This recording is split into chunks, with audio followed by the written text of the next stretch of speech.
Aloha, hanging loose. What's up? In case you didn't know, I'm O. So, first of all, I need to make some corrections for you from yesterday, alright? When I was explaining being old and forgetting my iPad, I need to correct that. I didn't forget my iPad. I forgot where I put my iPad. So, I looked for like 15, 20 minutes for my iPad. I still don't know where my iPad is. It's somewhere in the house, I suspect. But anyway, let's get back to more important stuff. Um, this is really day one completely in Hawaii, and I'm. It was actually a really good day. We got to see Terry's brother, who's doing a lot better, and we're glad to see that. And we've got some work to do on his house, try to get him back home. But other than that, things are good.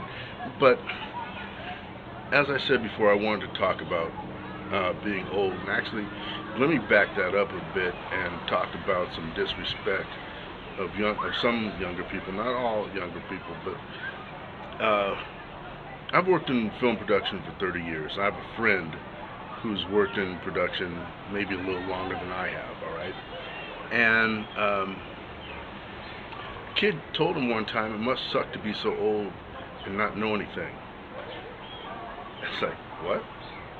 And I was like, well, what did you say? And he was like, I guess he was dumbfounded. But okay, so here's the deal.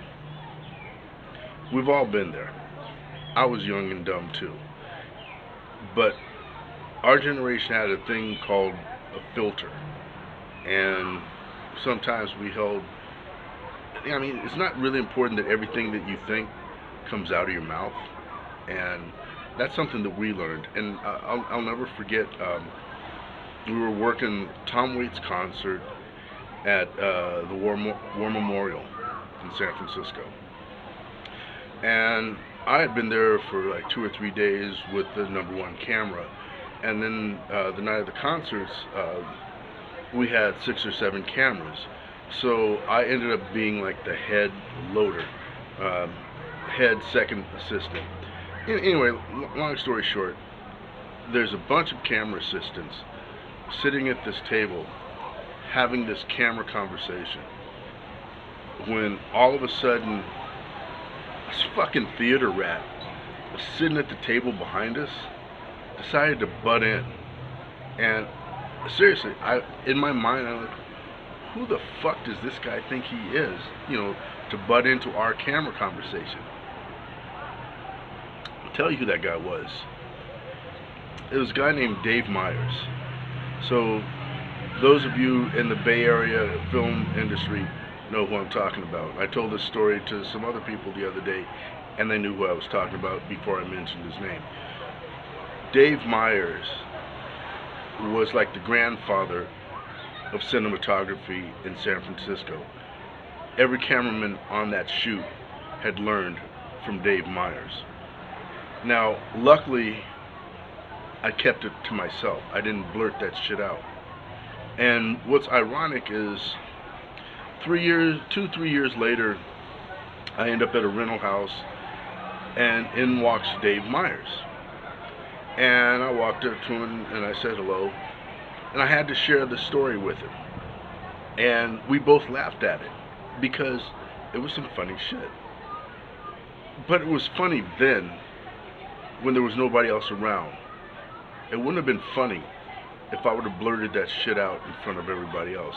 In fact, it probably would have never worked in this town again. So I guess the moral to the story is, again, filters.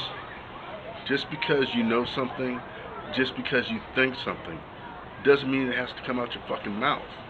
Because quite frankly, if he would have said that to me, it must suck to be so old and not know anything. Remember, hockey coach, hockey player. Let's lace him up and get out on the ice. But I digress.